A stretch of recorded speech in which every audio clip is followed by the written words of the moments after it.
Bueno, amados hermanos, seguimos con la lectura. Estamos en Mateo capítulo 4 y ya vamos por el versículo número 12. Dice, cuando Jesús oyó que Juan estaba preso, volvió a Galilea y dejando a Nazaret vino y habitó en Capernaum, ciudad marítima en la región de Zabulón y de Neftalí. Bueno, aquí está diciendo que Jesús no estaba eh, en Galilea. Recuerden que parece que no estaba en Galilea, entonces dice que cuando oyó que Juan estaba preso, regresó a Galilea. Bueno, dejando Nazaret, o sea que él estaba en Nazaret, que estaba viviendo en Nazaret, pero cuando escuchó que Juan estaba preso, entonces regresó a Galilea. Dice que entonces habitó en Capernaum. Allí estaba él habitando mientras empezó su ministerio. Dice que Capernaum era una ciudad marítima en la región de Zabulón y de Neftalí. Zabulón y Neftalí eran tribus de Israel, uno de los 12 hijos de Jacob, ¿verdad? Entonces dice que esta ciudad marítima era de esa región de Zabulón y de Neftalí. Y una ciudad marítima, hermanos, es como una costa, ¿no? Como por decir aquí, Puerto Viejo de Limón. Sí. Para que se cumpliese lo dicho por el profeta Isaías cuando dijo, tierra de Zabulón y tierra de Neftalí, camino del mar, al otro lado del Jordán, Galilea de los gentiles. El pueblo asentado en tinieblas vio gran luz, y los asentados en región de sombra de muerte, luz les resplandeció. Ve, aquí nos está dando la interpretación de que uno de los profetas, Isaías, estaba diciendo de dónde iba a venir el Cristo, el Mesías tan esperado por el pueblo que iba a redimir a Israel, ¿verdad?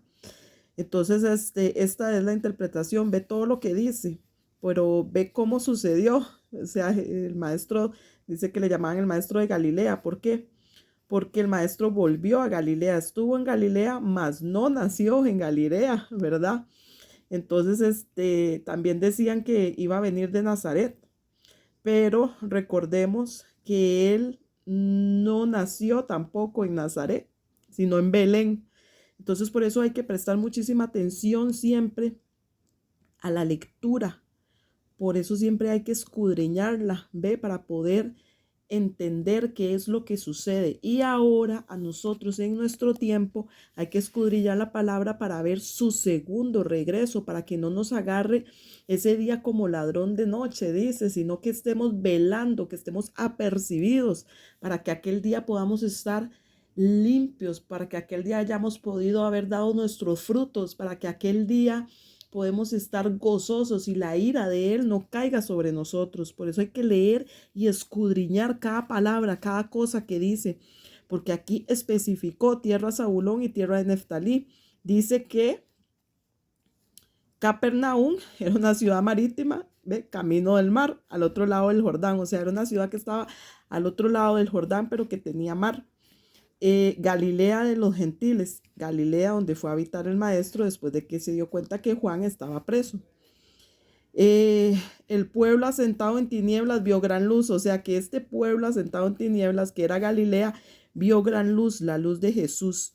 Y los asentados en región de sombra de muerte. Esto estaba diciendo todo lo que estaba Galilea, que había tinieblas, que estaba en muerte, pero que vino nuestro maestro, Jesús. Y entonces ya había luz, luz les resplandeció. Seguimos. Desde entonces comenzó Jesús a predicar y a decir, arrepentíos, porque el reino de los cielos se ha acercado. ¿Vieron cómo empieza su ministerio, hermanos? Lo mismo que decía Juan, lo mismo que decían los profetas. Todo venía lo mismo, porque Él no vino a abrogar la ley, Él vino a cumplirla. Arrepentíos, porque el reino de los cielos se ha acercado. ¿Y cuál era el reino? Él traía el reino. Entonces Él nos llama al arrepentimiento, Andando Jesús junto al mar de Galilea, vio a dos hermanos, Simón llamado Pedro y Andrés su hermano, que echaban la red en el mar, porque eran pescadores. Aquí está diciendo que estos fueron los dos discípulos, los primeros dos discípulos a los cuales Jesús llamó para enseñarle todas estas cosas y que luego las escribieran y ahora nosotros poderlas estarlas leyendo a través de su espíritu. Y les dijo: venid en pos de mí y os haré pescadores de hombres. Siempre todo tiene un sentido, ¿verdad? Por eso hay que escudriñar bien la palabra. Cada cosa que se dice aquí para ver cuándo el Señor nos está hablando. El Señor nos habla, esta palabra es viva, hay vida en ella. Y siempre si nosotros buscamos y leemos, nos va a responder conforme a los pensamientos de nuestro corazón. Es maravilloso, es precioso. Por eso uno no debe aburrirse de leer la palabra, porque en ella se encuentran tantos misterios, y no misterios para el mundo, sino misterios para nuestros corazones. Y uno se goza, hermanos, porque Él habla a través de la palabra y es maravilloso. Entonces aquí le dijo a estos pescadores que ya no fueran más pescadores de peces, pero no literalmente, porque ellos siguieron pescando, claramente no, sino venid en pos de mí y os haré pescadores de hombre. O sea, arrepiéntanse, crean que el reino de los cielos se ha acercado, crean que yo soy el Hijo del Hombre, y entonces eso significa venid en pos de mí, y así van a poder ser pescadores de hombres. Y eso también nos dice a nosotros el Señor. Si nosotros venimos en pos de Él, si nosotros creemos en Él, en su promesa y en lo que está aquí escrito, lo que vamos a hacer son pescadores de hombres, y eso significa almas. Porque cuando nosotros tenemos la mirada en lo celestial, lo que nos importa son las almas. Nosotros clamamos por las almas, no clamamos por vanidad, ni clamamos por alimentar nuestra carne. No, nosotros en nuestra intimidad clamamos por las almas que nos rodean, por los seres humanos que vemos, hermanos. Yo no sé si a ustedes les pasa, pero ahorita andábamos en el parque de acá, de Tibás, donde yo habito en este momento, y había mucha gente porque iban a encender el árbol de esta temporada. Entonces también había un partido de fútbol de uno de los equipos de acá, y yo pensaba y decía, es increíble cómo el ser humano se aferra a tantas cosas, ¿verdad? Se aferra a tantas cosas, pero mientras yo estaba ahí, yo le clamaba a Dios dentro de mi corazón: Señor, perdónanos.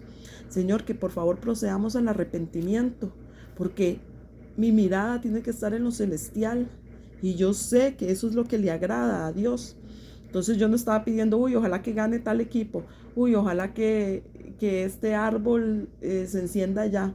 No, o sea, yo lo que estaba pensando era en todas esas almas, en todos esos hombres que caminaban de aquí para allá, y le rogaba a Dios que tuviese misericordia y que nos llamase al arrepentimiento. ¿Por qué? Porque nosotros sabemos que el reino de los cielos se ha acercado y que el día de su ira va a venir, y no queremos que eso suceda, porque nuestro corazón nos reprende. O sea, nuestro corazón, el que ya habita dentro de nosotros, dice que si yo no sé pedir, que el espíritu que mora dentro de nosotros gime. Y eso es lo que hace nuestro espíritu cuando vemos a la demás gente.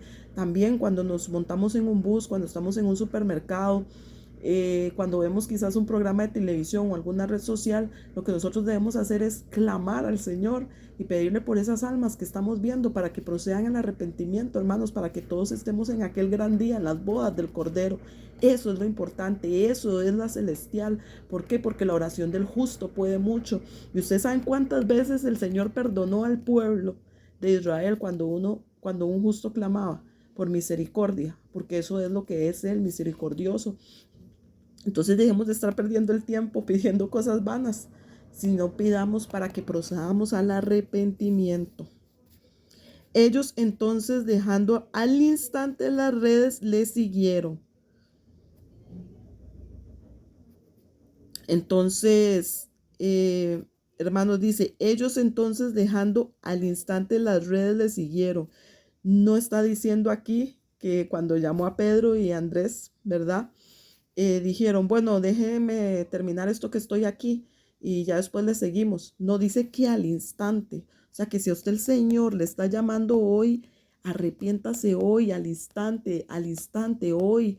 Vaya y en su corazón, no importa en el lugar que usted puede venir en un bus, usted puede estar en su casa, usted puede estar en el baño, ahí mismo usted puede arrepentirse, porque usted puede hablar con Él en el corazón, en el corazón. Entonces, esto es algo maravilloso y precioso. Así que si Dios le está hablando a través de su palabra, no espere, no espere a que llegue el día de mañana, no, es hoy, hoy es el día del arrepentimiento. Pasando de allí vio a otros dos hermanos, Jacobo, hijo de Zebedeo, y Juan, su hermano, en la barca con Zebedeo, su padre, que remendaban sus redes, y los llamó. Aquí están los otros dos discípulos, a los cuales llamó Jesús. Y dice que ellos, dejando al instante la barca y a su padre, le siguieron. Aquí exactamente me está repitiendo lo mismo, por eso ellos fueron sus discípulos. Por eso ellos fueron sus discípulos. Entonces dice, ellos, dejando al instante la barca y a su padre, le siguieron. Entonces, eso es lo que debemos de hacer. Vea, aquí ya no solo dejaron el trabajo, también dice, y a su padre. O sea, no importa si hay alguien que te está deteniendo, si hay alguien, algún familiar, algún amigo, alguien que te está deteniendo a seguir al maestro, déjalo. Porque si tú, ¿por qué? Porque si ustedes ponen primero a Dios, créanme que su trabajo y su familiar es una añadidura que Dios te da. Y si dice que cree en el Señor Jesús y tú y tu casa serán salvos. Entonces, si usted deja todo eso al instante, al momento, el Señor a usted le va a recompensar y le va a dar todo esto, hermanos. Solo no dudemos de su poder y de su amor y de su misericordia. Y recorrió Jesús toda Galilea.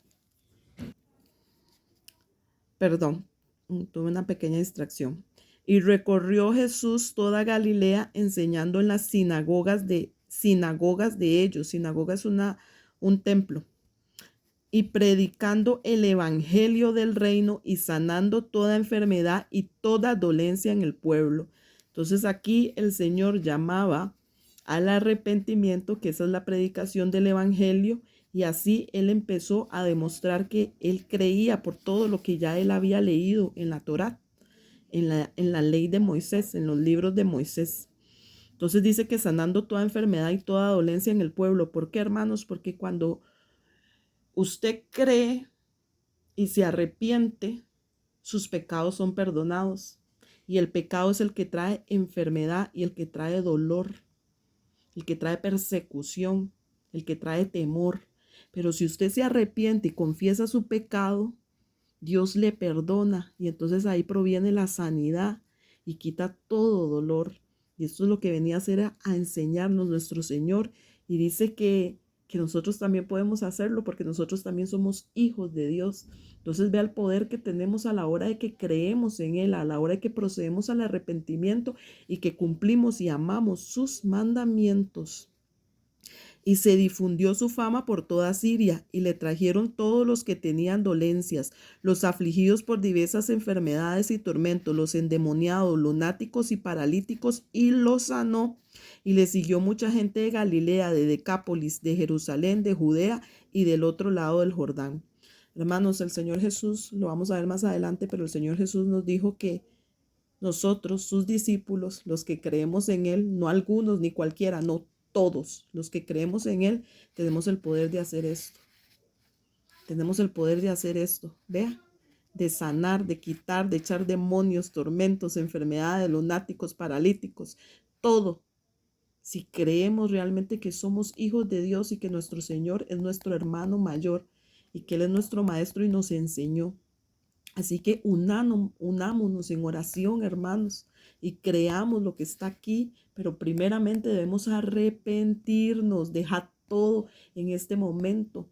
O sea, abrirle nuestro corazón al Señor y decirle, Señor, yo ya no quiero hacer más esto, sáneme, sáneme, Señor, sáneme, sáneme, cámbiame mi corazón, sáneme, yo ya no quiero hacer esto, Señor, tenga misericordia de mí.